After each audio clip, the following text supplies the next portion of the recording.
Ainda de pé, queridos, estenda suas mãos para cá, vamos orar. Eu chamo a missionária Giovana nesse momento.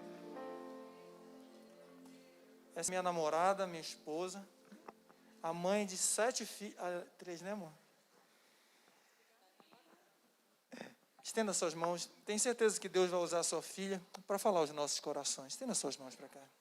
Maravilhoso Deus e Pai, obrigado, Senhor, por nós estarmos aqui preparando nosso coração para ouvir mais uma vez a Tua voz. Usa a Tua serva de forma poderosa. Nós queremos ouvir, Senhor, não a voz dela, mas nós queremos ouvir a Tua voz através da boca da Tua serva. Coloca uma unção, uma tenaz, Senhor, tirada do Teu trono na língua, na boca da Tua serva. Eu te peço em nome de Jesus. Amém. A paz do Senhor, queridos. Aproveitando que vocês estão de pé ainda, vamos abrir a palavra do Senhor aqui no Evangelho de Lucas, capítulo 5. Sabe que eu estou começando a ficar com medo do pastor quando ele fala que a gente tem mais filho do que 3, né? Profeta, né, irmãos? Mais 5, irmã. Não, Evangelho de Lucas, capítulo 5. Vamos ler a palavra do Senhor, vamos ler aqui do versos 1 ao 7, amém? Diz assim o texto bíblico: E aconteceu que, apertando-o a multidão para ouvir a palavra de Deus, estava ele junto ao lago de Genezaré. E viu estar 2 barcos junto à praia do lago, onde os pescadores, havendo descido deles, estavam lavando as redes. E entrando num dos barcos, que era o de Simão, pediu-lhe que o afastasse um pouco da terra. Então, assentando-se, ensinava do barco a multidão. E quando acabou de falar, disse a Simão: Faze-te um mar alto e lançai as vossas redes para pescar. E respondendo Simão, disse-lhe: Mestre, havendo trabalhado toda a noite, nada apanhamos, mas sobre a tua palavra eu lançarei a rede. Então, fazendo assim, colheram uma tão grande quantidade de peixes que rompiam-se-lhe as redes. E fizeram sinal aos companheiros que estavam no outro barco, para que fossem ajudá-los. Eles foram e encheram ambos os barcos, de maneira tal que quase iam a pique. Somente até aqui a palavra do Senhor, você pode tomar seu assento, glorificando o nome do Senhor. Glória a Deus. Queridos, esse texto, ele é muito conhecido nosso. Mas algo me chamou a atenção, porque essa passagem, ela encontra-se relatada também nos evangelhos de Mateus, de Marcos, mas não com esse nível de detalhe. Quando você encontra a referência que está lá em Mateus e Marcos, faz menção somente ao momento que Jesus encontra com Pedro, Tiago, João, os pescadores, e fala que faria deles pescadores de homens. Mas somente Lucas, ele vem com esse detalhe e relata essa passagem do jeito que nós lemos aqui, mostrando que teve essa pesca maravilhosa, né? Quando Lucas ele começa aqui o seu livro, ele fala que ele empreendeu assim, uma busca, né? Buscou compreender os fatos, né, que estavam acontecendo ali na Galileia a respeito de Jesus, e ele fala que ele procurou obter detalhes minuciosos para escrever aquela carta para Teófilo. E eu creio, irmãos, que os detalhes que tem aqui nessa passagem são detalhes poderosos para a nossa vida.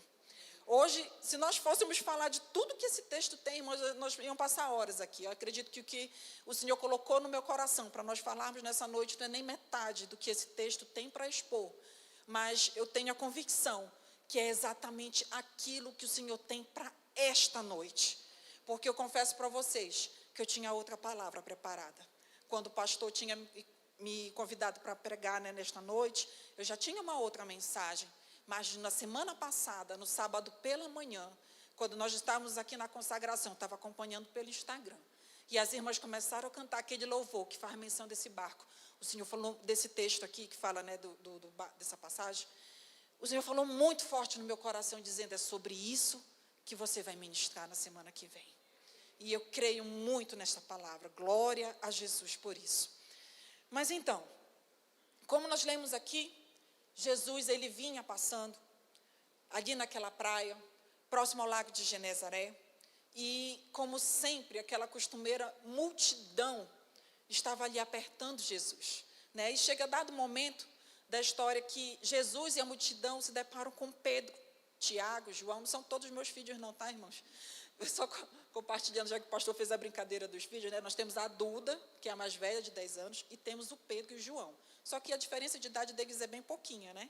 Então, como veio um pertinho do outro, tem gente que acha que se perde mesmo na quantidade de filhos que a gente tem. Aí tem gente que pergunta, cadê o Tiago? Só que não tem Tiago, né, irmãs? É Pedro e João. Eu falei, não, irmão, o Tiago ainda não veio, né? Mas, enfim, Jesus se depara com eles. Pedro, Tiago, João, e lá em outros evangelhos você vai ver que André também, que era irmão de Simão Pedro, também estava. E eles estavam ali, no momento final daquela pescaria, né? Eles eram pescadores experientes. Saíram para pescar à noite, passaram a noite inteira trabalhando, né? Naquele trabalho árduo que é a pescaria. Chegaram ao amanhecer e nada pegaram.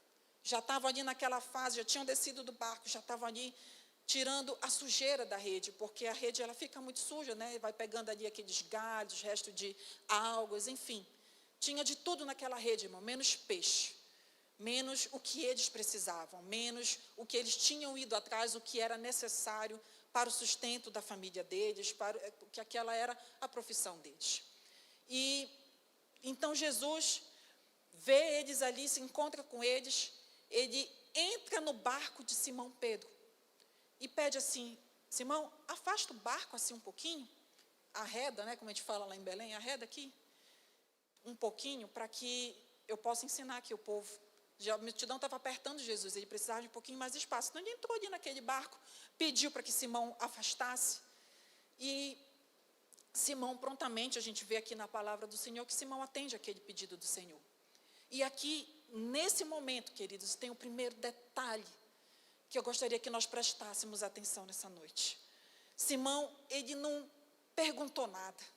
Simão não questionou, para que você quer o barco? Né? Te conheço, se você veio aqui, eles ainda não eram discípulos de Jesus, ainda não estavam naquela fase de acompanhar o ministério de Jesus, mas não.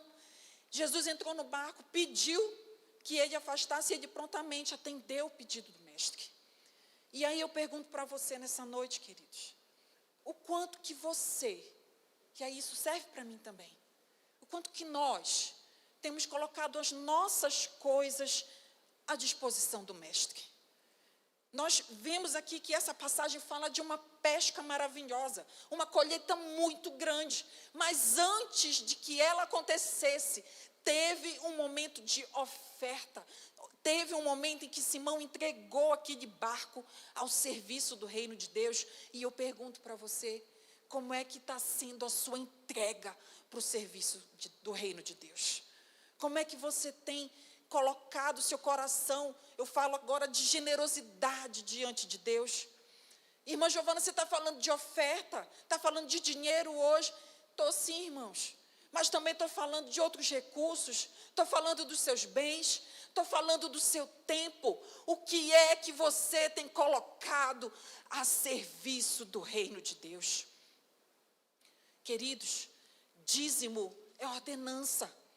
O Senhor nos manda trazer todos os dízimos à casa do tesouro, mas oferta, ela fala da generosidade do nosso coração. Quando nós ofertamos algo a Deus, nós estamos plantando uma semente. E tudo aquilo que a gente planta, a gente colhe, há um princípio nisso. Eu me lembro de uma época da minha vida, irmãos, que o meu esposo fazia faculdade à noite. Nós só tínhamos a Duda, não tinha esses aplicativos que tem hoje em dia. E eu queria vir para a igreja durante a semana, e no culto de quarta-feira, sentia dificuldade. E uma irmã chegou em mim, poxa, irmã, você quer vir na quarta? Eu te busco lá. Eu busco você na sua casa. Eu falei, sério, eu busco você. E ali ela passou mais de um ano naquele ministério, de ir lá em casa me buscar, eu e a Duda, para a gente vir para a igreja. O que ela tinha, ela entregou para o Senhor. O que ela tinha, ela colocou à disposição do Senhor. Colocou o tempo dela, não era nem caminho dela, nem perto da minha casa era, né? Porque ela dizia que ela morava perto, não. Colocou à disposição. Generosidade. Deus me faz me lembrar aqui, queridos, de um testemunho que aconteceu comigo sobre oferta. Certa vez eu estava num culto também, coisa de 8 anos atrás, mais ou menos. E quando chegou no final do culto, sabe quando a oferta assim acaba sendo no final do culto? E aí chegou aquele momento da oferta e o Senhor falou no meu coração que eu tinha que ofertar o meu relógio. Aí eu, pensando numa luta, irmãos. Ninguém falou nada não, ninguém estava falando nada de entregar coisa, não, nada disso. Deus falou para mim que era para eu tirar meu relógio e dar de oferta. E pensa numa batalha, queridos. Uma batalha interna, porque eu comecei a dar um relógio. E Jesus precisa de relógio? Para que Deus quer um relógio? E lá precisa disso? E aí, irmãos, que eu fui vendo o quanto que eu era apegada àquele relógio. Era um relógio que eu tinha ganhado da minha mãe. Gostava muito dele. E, por sinal, só tinha aquele. E eu pensei, tá bom, Jesus, está falando, vou te dar um relógio, né? Tirei ali, né? Fui assim, meio que vacilante. Entreguei o relógio, dei o relógio de oferta. E fiquei, irmãos, sem relógio. Uns 2 dias. Quando foi no 3º, eu encontro com uma amiga minha. E ela fala assim, ai, que bom que eu encontrei contigo, tu nem sabe. Foi lá no trabalho uma moça vender aqui umas coisas, comprei esse relógio para ti. E me deu um relógio de presente. E vocês pensam que parou aí? Eu passei um ano inteirinho ganhando relógio, irmãos. Eu ganhava relógio no meu aniversário, não é não, Marcelo, você lembra? Ganhava relógio no meu aniversário, ganhava relógio assim, aleatoriamente, as pessoas chegavam, olha aqui que eu trouxe um relógio. Irmãos, depois disso, eu acho que eu ganhei uns 6 ou 7 relógios. Ganhei um relógio. Irmãos, Deus me ensinou com isso, que não há nada, mas nada, que nós entreguemos ao serviço dEle, nós ofertemos para Ele, nada que nós coloquemos à disposição dEle, que Ele não vá fazer daquilo infinitamente mais do que pedimos ou pensamos.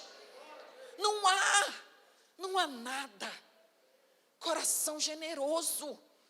Ofertar, entregar, se colocar diante de Deus, se colocar a serviço do reino de Deus, aleluia. E aí, voltando aqui para o texto bíblico, então, Jesus ensina ali a multidão, sentadinho no barco de Pedro, e quando ele termina de ensinar a multidão, ele vira para Pedro e diz, Pedro,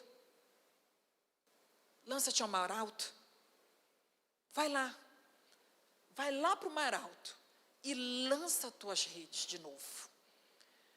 E aquela ordem, irmãos, para Simão, você concorda comigo que poderia parecer ilógica? Quem era o especialista ali? Pedro. Pedro era pescador experiente, tinha sócios, enfim. Tinha passado a noite inteira trabalhando. Estava cansado, exausto. Pensa que Pedro, na experiência dele, pode ter tentado ali várias técnicas de lançar a rede para um lado, jogar para o outro, estender a rede de um barco para o outro, que eles estavam em 2 barcos. Enfim, muitas coisas ele poderia ter feito. E passou a noite inteira naquilo e não deu nada. E vem um carpinteiro dizer para ele, olha, é dia, mas volta lá. Volta lá. Para Pedro poderia soar muito ilógico. Mas, além de lógico, o que Jesus estava falando envolvia muito esforço. Muito. Porque a pesca, irmãos, é um serviço trabalhoso, é pesado, requer muito esforço. Era sobre limpar aquelas redes de novo, era sobre arrumar, preparar aquele barco, e pegar o barco e ligar o motor e ir até o mar alto. Era assim? Não.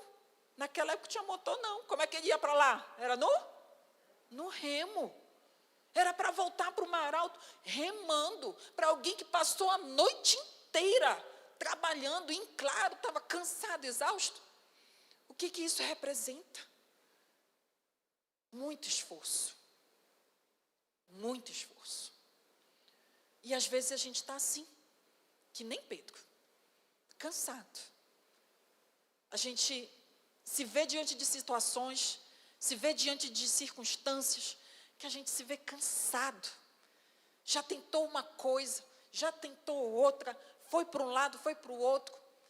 Chega num ponto que a gente diz, olha, para mim chega. Para mim isso aqui já deu. A pescaria de hoje já acabou, não quero mais. Mas hoje o Senhor está dizendo, mesmo cansado, tente de novo. A palavra do Senhor para você nesta noite, meu querido, mesmo cansado, mesmo sobrecarregado, mesmo fatigado, tente de novo, tente outra vez. Ah, mas irmã Giovana, eu já fiz aquela prova muitas vezes e não deu certo. Estuda mais e tenta outra vez. Ah, mãe Giovana, mas o meu esposo, isso, meu casamento, eu já fiz campanha. Tente outra vez. Mesmo cansado, mesmo fatigado, não pare. Continue caminhando, continue andando. A palavra do Senhor para você é: não desista, volte para esse mar alto. Volte. Faça esse esforço.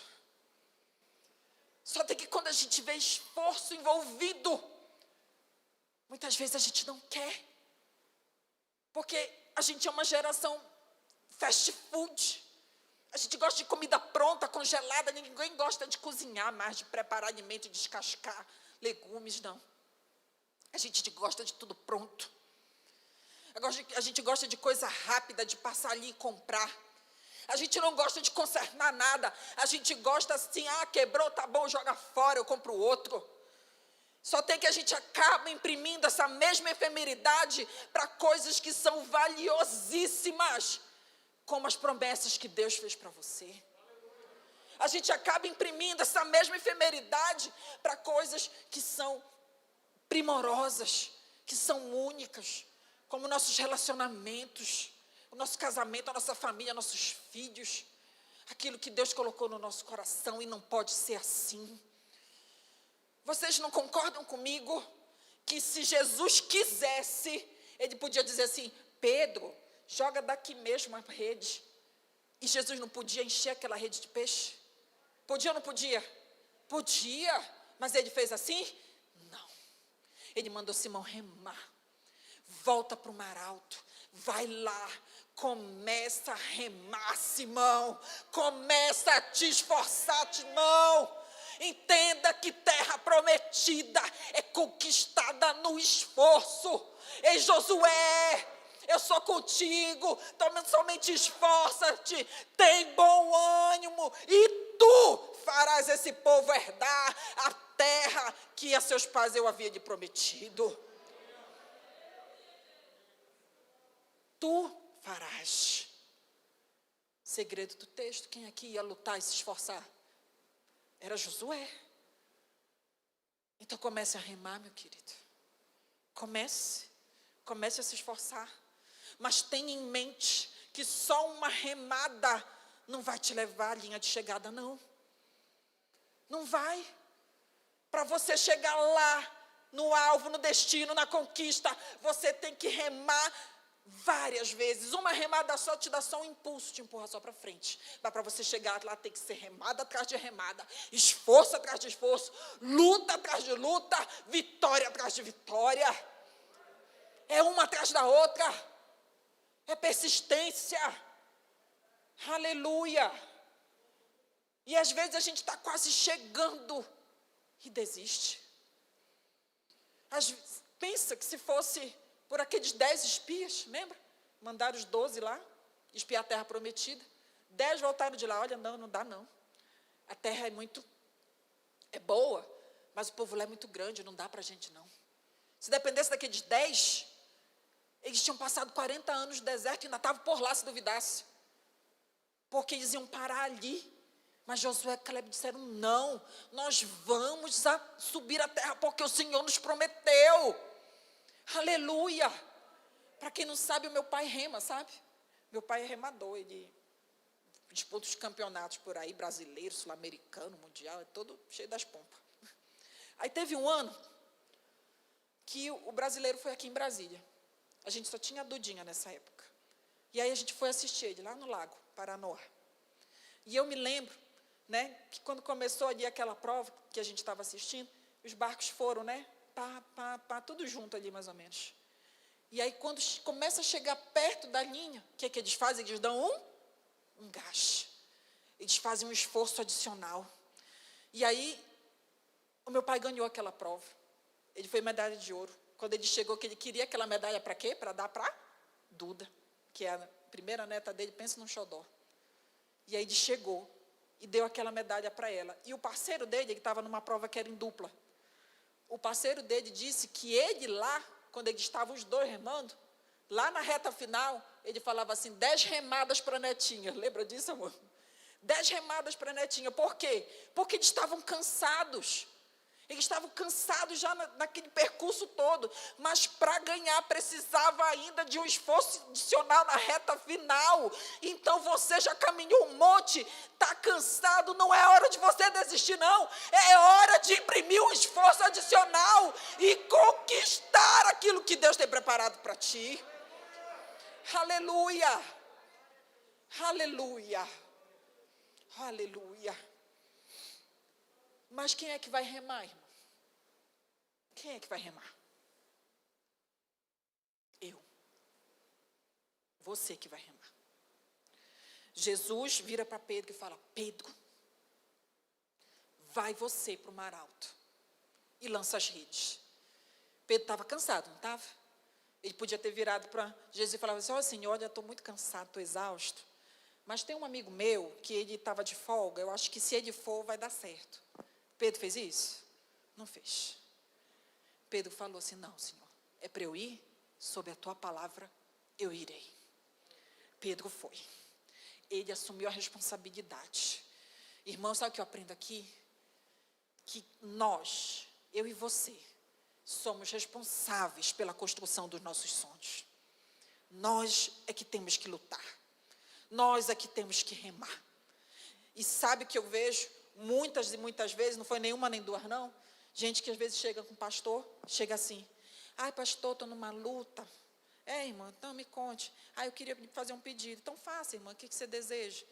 Eu queria que se eu fizesse um jejum por mim, faz uma campanha por mim, em jejum, em oração, não sei quantos dias, amém irmã, e a irmã, que vai fazer? Não pastor, não dá, porque o sol, a chuva, o vento, né, o que quer? Quer que ele faça pela pessoa, mas ela mesma não quer fazer. E a gente é especialista nisso, sabia? Em delegar, em arrumar desculpa. Arrumar desculpa, então, parece, né? Vem lá do Éden. O Senhor perguntando, Adão, o que aconteceu aí? Não, Deus, foi a mulher aí que tu me deste, me deu uma maçã aí, uma fruta. Transferindo responsabilidade. E a gente quer fazer isso? Transferir a responsabilidade. Não quer pagar o preço. Mas o Senhor está dizendo, olhe para você. O que é que você está fazendo? O que é que está na tua mão para você fazer? O que é que está diante de ti que você pode fazer? O que é que está diante de você que você pode dizer assim, não, isso aqui é meu, o sonho é meu, a conquista é minha, quem vai lutar isso aqui sou eu é que vou fazer, eu que vou pagar o preço na oração, sou eu que vou pagar o preço pela minha família, sou eu que vou lutar, sou eu que vou estudar, sou eu. Autorresponsabilidade, se posicionar e assumir que nós é que temos que assumir esse papel. Aleluia. Aleluia. Tente mais uma vez. Não deixe que a vergonha tome conta de você, não. Porque quando a gente erra, quando a gente falha, quando a gente se frustra, normalmente a gente se sente envergonhado e não quer nunca mais voltar. Jesus dá essa ordem para Pedro. Quando eles chegaram ali na praia, tinha o que ali? Jesus e uma multidão. Tinha uma multidão vendo que aqueles pescadores que eram experientes não trouxeram nada. A vergonha de Pedro e dos seus companheiros estava exposta diante de muita gente. Às vezes, aquelas pessoas estavam ali na praia, às vezes não estavam nem tanto esperando Jesus, né? Tem gente que vai cedinho assim para esperar os pescadores para pegar o peixe fresco ali da hora, não é verdade? E aí pensa ali o povo esperando, umas pessoas ali esperando. os pescadores chegarem, né, para comprar o peixe ali lá da fonte, e o pescador dizendo assim, ó, não tem. E a gente se sente assim, quando a gente começa a fazer uma coisa e não dá certo. Tentou de um jeito e não foi. E o Senhor fala assim, não é hora de se envergonhar.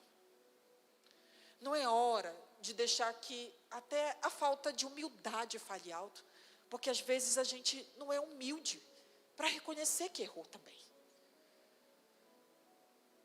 Eu olho para aquele filho pródigo, lembra dele? O filho pródigo. Um jovem que errou, mas errou feio. Magoou seu pai, desonrou seu pai, pegou a parte dele da herança, ganhou o mundo, gastou tudo. E um belo dia ele está lá, literalmente na lama, cuidando de porcos. E aí, ele, naquele momento, olha para aqueles porcos comendo, sente vontade de comer a comida dos porcos, do que para um judeu, você sabe. É um animal imundo. Mas ele ali, no meio da vergonha, no meio da humilhação, ele foi humilde. Ele falou, não, eu vou me levantar daqui. E eu vou ter com meu pai. Eu vou levantar daqui desse lugar e eu vou ter com meu pai, porque lá até os empregados dele são bem cuidados e têm alimento. E ele foi humilde para voltar lá, se desculpar com seu pai, se humilhar, pedir perdão. E o seu pai o restituiu para o seu seio. Mas a gente, às vezes, como cristão mesmo, veste uma capa de humildade. Mas muitos de nós, queridos, às vezes preferem uma boa morte do que reconhecer que errou. Do que saber, não, realmente eu fiz errado. Não, realmente aqui não foi. E é assim que a gente vai, passando anos e anos sem falar com alguém. É assim que a gente passa anos sem liberar perdão. É com esse orgulho, essa falta de humildade, que a gente deixa nossos sonhos às vezes escaparem, fluir pelas nossas mãos e ir embora. É assim. O fato da gente errar, irmãos, não quer dizer que a gente não serve para fazer alguma coisa. Às vezes a gente erra, tentando acertar, mas mesmo assim, erra, né?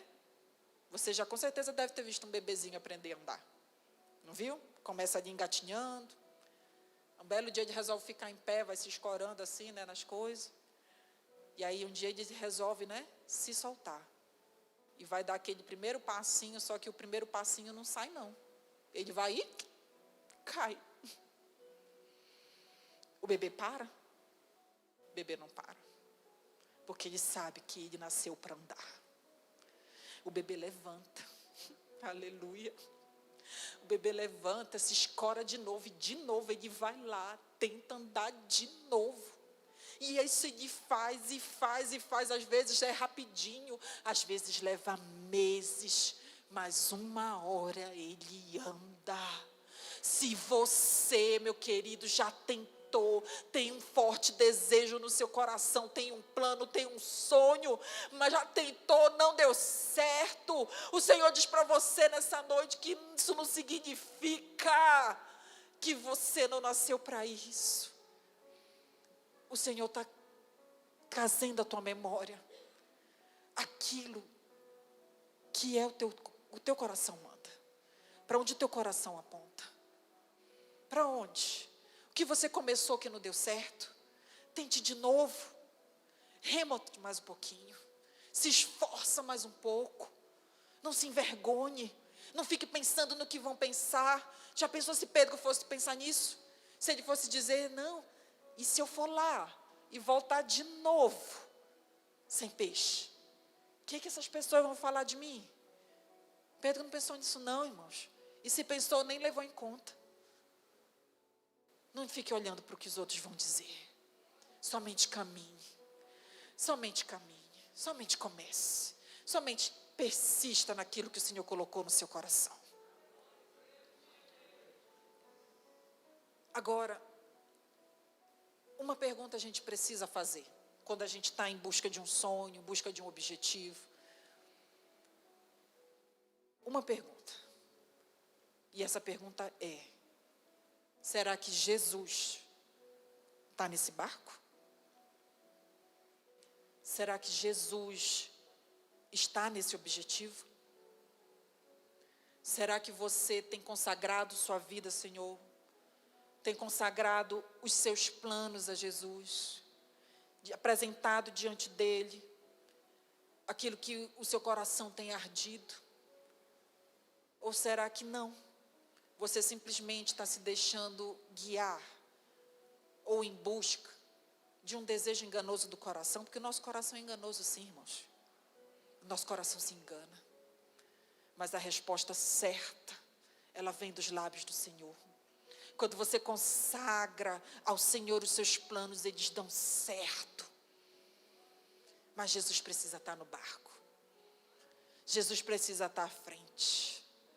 Eu quero que você entenda que para o Senhor nos abençoar, Ele não é limitado pelo tempo. Pense, Jesus estava ali, né? Naquela praia, era de manhã.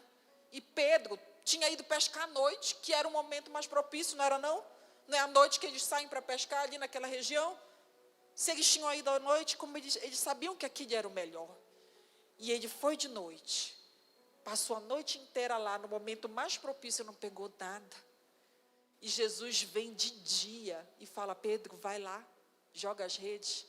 E ele faz uma pesca maravilhosa. Jesus não é limitado pelo tempo. Jesus não tem noite e dia. Para Jesus não tem inverno, não tem verão, não tem pandemia, meu querido. Se Jesus quiser abençoar, Ele vai nos abençoar de maneira abundante.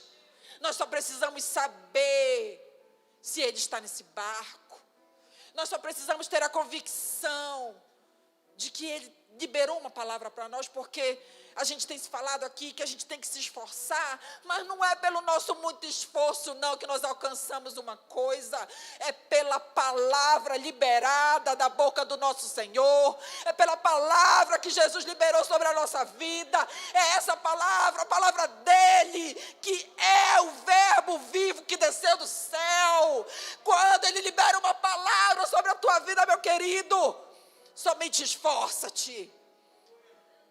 Mantenha um bom ânimo, porque se Ele liberou esta palavra, meu querido, ela vai se cumprir. A palavra vai se cumprir. Salmo 126, ele fala assim, lá no verso 6. Aquele que leva a preciosa semente, andando e chorando. Andando e chorando. Andando e chorando. Pensa numa pessoa caminhando, tudo no gerúndio, né? Verbo em continuidade. Caminhando, andando e chorando. Mas continua semeando. Continua plantando. Quero dizer para você que muitas vezes a caminhada ela vai ser dolorosa. Muitas vezes a caminhada não vai ser fácil não. As lágrimas vão cair, você vai se sentir cansado, você vai se sentir sobrecarregado, mas não pare, continue andando, continue chorando mesmo, lançando essa semente, porque esse mesmo verso diz que a volta, ela é uma certeza de alegria. Na volta tem uma colheita certa, aquele que planta, ele certamente vai colher, então não pare de plantar, não pare de semear, porque o seu caminho de volta, meu querido, ele tem colheita certa e colheita com alegria. A colheita é certa, meu irmão. Somente reme, continua remando, continua insistindo, batendo nessa porta, porque todo aquele que bate abre-se-lhe-á. Continua batendo nessa porta. A irmã Giovana já distribuiu muitos currículos e não deu certo. Tenta de novo, meu querido.